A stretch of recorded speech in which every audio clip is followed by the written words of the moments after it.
what is going to make this evening a great one.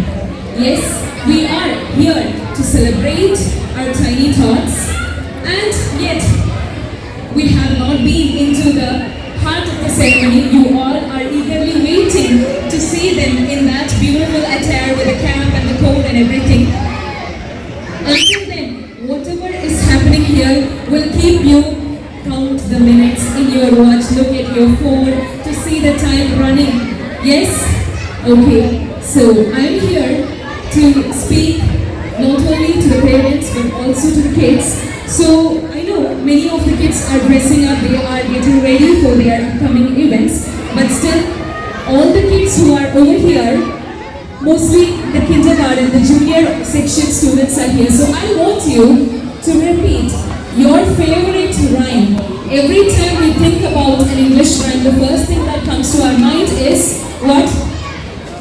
Yes, parents, you can also say which rhyme does twinkle, right? Okay, my kids, can you please repeat after me? Twinkle, twinkle. Very good. How I wonder up above the like a diamond. Do you know what? Today we have the diamond and the stars here. Who are they? Who are they? Our kids, right? They are the stars, they are the diamonds of today's evening. Can we have a clap for them? Okay, so now they are here with us. Now they are also going to listen to us. Alright, so beginning with, when a child is born, it is said that the child is born with the knowledge of all the universal truths. All the universal truths means whatever findings, whatever discovery, whatever has not been discovered, also everything the newborn child will know. So the most intelligent creature in the world is a newborn child. But as time passes by, the baby will forget or it will adapt only that it keeps hearing over and over. That's why a baby born to a family who speaks English would follow English. If it is Hindi, they will follow Hindi or Arabic, then Arabic, Malayalam, and so on. So the knowledge is already in them, but they will adapt only to the things where they live in. So it is the environment, it is the place, it is the surroundings, it is the people that will influence in their development. So everything starts from home itself. So just like this only, we ask them to keep revising. For exam once learned, we will revise over and over, so this will get installed, like it will be strong in our minds. Okay, so every beginning is from the childhood. It's the childhood where they are ready to blossom into something really beautiful. So just like we say, the land is great to blossom or to flourish with great saplings. Likewise is our kids at this age. And every small milestone of their life, beginning from the time they start crawling, when they speak the first words, then when they call mama, when they call papa, every small milestone of our kids are celebrated. And today we are celebrating the moment they have conquered the basic, the foundation of their educational journey. They have conquered the ABC, they have conquered the 1, 2, 3, and countless adventures. They have earned wonderful teachers, the love from wonderful teachers. They have earned beautiful friendships. And that's what makes this day significant enough to be celebrated. In the whole school life journey, we celebrate a graduation ceremony only for the kindergarten, not for the 10th, not for the 12th. We just give farewell and say goodbye, all the best, and we will send the class 10 and 12. But we are celebrating our kindergarten kids means what? They are to be celebrated. Give a big round for them. Okay, so every clap we give over here will motivate them, will encourage them, will make them feel extra special. Now, since I'm speaking to you, since I have an opportunity to speak to you, I would like to put forward certain things. For example, as I said, the environment will influence them in their development, I said, right? Nowadays, we see that like when a child is born, to our families who are there in India, the first thing we do is video call. So in the very childhood, our kids they know the usage of mobile phones. I have my sister's kids who were surprised when we were attending calls like this. They used to think mobile phones are used in this way, right? Not this way. So from the very beginning, we are showing them the usage of phones. When we are free, the first thing we do is we will sit and take our phone.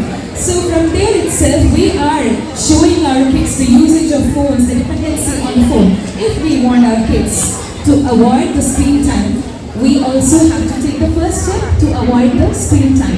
So that is the first thing I have to say. Mostly every time when we are talking about motivational or inspirational speeches, the first thing put forward is mobile addiction on kids. We are training them to use phone, so we can actually take some control over it. That is the first point I have as an advice to you. And secondly, we always find the best of the schools, the best of the educational things. The best school you have found, we have the best teachers, everything. Along with it, the education as well as the wisdom of life is important. What makes difference between knowledge and wisdom? Anyone in the audience, can you say, how is knowledge and wisdom different? Is there any difference? You say yes or no? Yes, there is difference. Okay, that is good. So knowledge, it's just about the information or all that thing you can get. But wisdom, the knowledge becomes wisdom when you ponder upon it, when you are applying it in your life. So that wisdom of life is what our kids need as they grow up. They should be able to identify the right and the wrong, right? It should not be like, if I do this, my mother will scold me. Or if I do this, my father will slap me. No, that is not the way they should be avoiding the wrong. They should be able to say, no, I will not do this because this is not correct. This is wrong. I will not do. So that kind of understanding, that kind of wisdom is what our kids need. So along with providing the good education, let's also help them. Let's also ensure that they are able to identify the right and the righteous, choose the righteous path of everything. So once they are so free, once they are righteous, everything is super cool. And one more thing which we do unintentionally, which is impacting our kids, is we are so concerned about scores, about the marks. We want our kid to score 90%, 100%. Okay, if they are bringing good marks, okay, good, very good. Or if they are scoring average and brought a certificate in sports or music or dance, then also very good, because our child is multi-talented. It is not just about education but also the extracurricular. So it depends on child to child. They will be having certain potential levels. Maybe everything is in high point, or sometimes maybe one is higher, the other is lower. It's okay. Let them have their own balance, their own way of succeeding in their life. We will keep supporting, we will keep helping them so that they get through every part of life. Yes? So, let's not bother about the scores. We just want them to understand, be able to choose the right and the wrong. The problem comes when we are so bothered about the marks. As a teacher, I am saying, many times when students have come to me asking for half mark, 1 mark, 2 marks, why? Because they want it to make 90%, otherwise parent will be sad, parent will scold. So no, it is not about the marks. And this intention of making the parents happy will lead them to take shortcuts. What is the shortcut? Copying, keeping bits, etc. Let's not motivate them. They don't need any share and care activities during exam, no other concerns during exam. Whatever they have learned, let them express in their paper, that is enough. So if we are able to receive them or accept them happily, however they are scoring, if it is low marks, just say, okay, fine, let's try next time. If you be so cool a parent, your kids will be happy, they will be so free, effortlessly, they will communicate with you. So this effective communication and bonding between parents and kids is inevitable in their development. So along with the education, along with the wisdom of life, along with the wisdom of choosing the right, understanding the wrong. We also need to train them to live in the world. They should be able to identify what is wrong, what can come wrong. Okay, they are just growing, so in their level, let's make them understand about the good touch and the bad touch as well. I really wanted to say this because while coming to the school, my mother happened to say about this. She was saying, I am actually not a married person. I'm talking about kids, I'm talking about parents.